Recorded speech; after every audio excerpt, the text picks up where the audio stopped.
वो कौन होता ओनरशिप है की ये अभी ये भविष्य अहम की पॉइंट आप उठा रहे हैं। ओनरशिप विपक्ष की तरफ से, ओनरशिप मतलब चेहरा, यहां पर अभिज्ञान। एक और दिलचस्प बात, मैं इसीलिए ये सवाल भी पूछ रहा हूं कि 23 का जोर हो रहा है पर ये जा रहा है 24 की ओर। सामूहिक नेतृत्व की हमने बात की, बीजेपी चेहरा नहीं दिखा रही। वो बीजेपी जो दरअसल लोकसभा के लिए विपक्ष से पूछती है मोदी के खिलाफ कौन, और कांग्रेस यानी कि विपक्ष चेहरा दे रही है विधानसभा चुनाव में, पर लोकसभा के लिए चेहरे को लेकर वो संशय या इंडिया की मजबूती को लेकर अभी संशय बना हुआ है क्या? ये भी एक बहुत ही इंपॉर्टेंट फैक्टर रहने वाला है क्या 24 की लड़ाई में? हाँ, जैसे दिबांग कह रहे थे अभी, तो वो रिवर्सल ऑफ रोल्स है दोनों का, दोनों के बीच में, कांग्रेस और बीजेपी के बीच में। इसमें कोई दो राय नहीं है और दोनों अपने अपने हिसाब से चल रहे हैं। लेकिन ज़्यादा जो महत्वपूर्ण पहलू मुझे अब नज़र आने लगा है, जैसे से 3 दिसंबर की तारीख नज़दीक आ रही है, वो ये है कि बहुत से मुद्दों पर, खास तौर पर कास्ट सेंसस के बाद की स्थिति में, बहुत से मुद्दों पर यह मौका भी है इन्हीं राजनीतिक दलों का, क्योंकि अंततः ये एक गठबंधन के स्वरूप में बड़ा चुनाव लड़ेंगे लोकसभा का। एक इंडिया की अलायंस होगी और एक एनडीए की अलायंस होगी। तो उन मुद्दों को, जिसे अंग्रेजी में कहते हैं टेस्टिंग द वाटर्स, उसके लिए ये 3 चुनाव बहुत सही समय प्रदान करते हैं सारी पॉलिटिकल पार्टीज को। बीजेपी इसमें ज्यादा इंपॉर्टेंस रखती है क्योंकि नेचुरली अगर आप सिर्फ 1.5 दशक के करीब जाए तो इन राज्यों में उसकी पकड़ रही है। ये वो इलाके हैं, जैसे दक्षिण भारत वो इलाका नहीं है जहां बीजेपी की उस तरह की पकड़ कभी रही हो।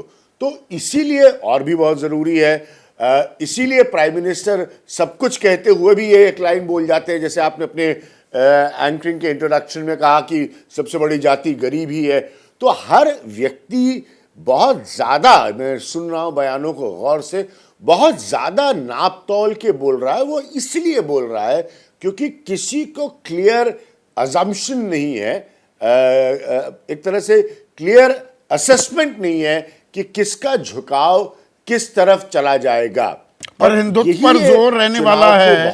और आपने, बना रहा है। आप क्योंकि यूपी से आते हैं अभिज्ञान, हिंदुत्व पर, वो हिंदुत्व कहकर नहीं, वो तो यूएसपी है, वो पेटेंट राइट बीजेपी ने ले ली है उस मुद्दे पर दरअसल लड़ाई इस बात की भी है कि भाई जाति हावी नहीं होना चाहिए, हिंदू एकजुट रहे, हिंदू बनकर ही वोट करे। और इसीलिए प्राण प्रतिष्ठा की बात हो, आज 25 लाख, ये तो खैर अब लगातार हर साल हो रहा है, पर उसकी कारपेट कवरेज भी, ये भी एक बीजेपी का अपने प्रचार तंत्र का एक माध्यम है।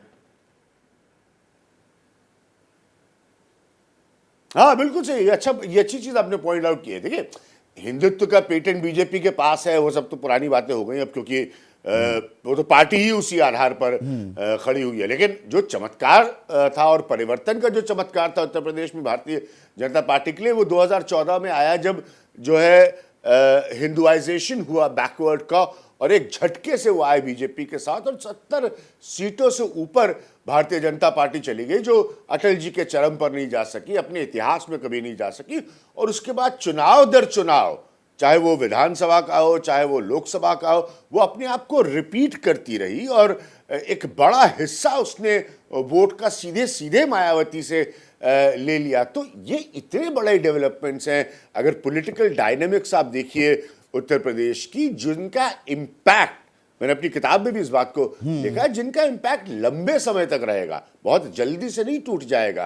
तो बीजेपी की ये बड़ी जबरदस्त बैलेंसिंग एक्ट है और वो करेंगे इसको, और करने की हर कोशिश करेंगे कि एक तरफ उनका हिंदुत्व रहे, जिस हिसाब से उनका हिंदुत्व था, आक्रामक सीधा, वैसे ही रहे, और साथ में वो जो लोग बैकवर्ड हिंदू बनकर उनके साथ जुड़े हैं और जिसने इतना विशाल आकार बीजेपी को दे दिया 2014 के बाद, वो कतई भी डिस्टर्ब नहीं हो। पर ये जाति फैक्टर, जिसे जो जाति कार्ड खेला है विपक्ष ने, वो can it upset the apple cart, so as to से?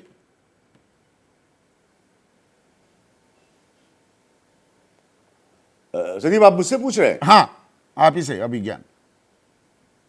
हाँ संदीप जी, मैंने कहा जो हाँ नहीं, ये वो जाति तो, का आज natural है, ये क्योंकि समीकरण देखिए, जो बदल इंडिया सकता है क्या?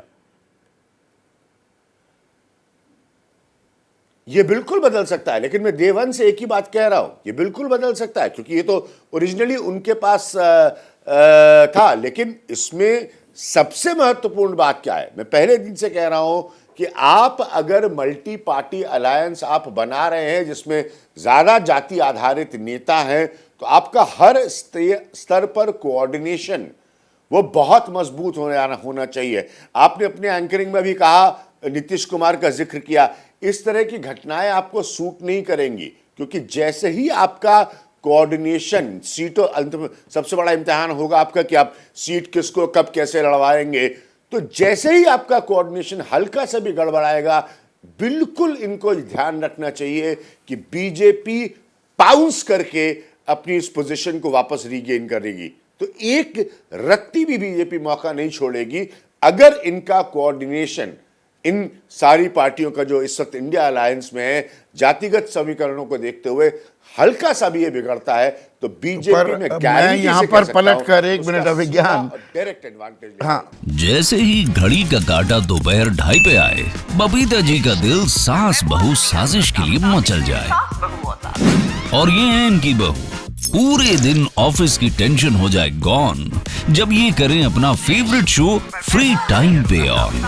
इनकी तरह आप भी देखें अपना फेवरेट शो अपने टाइम पर और डाउनलोड कीजिए एबीपी लाइव ऐप अपने स्मार्ट टीवी पर।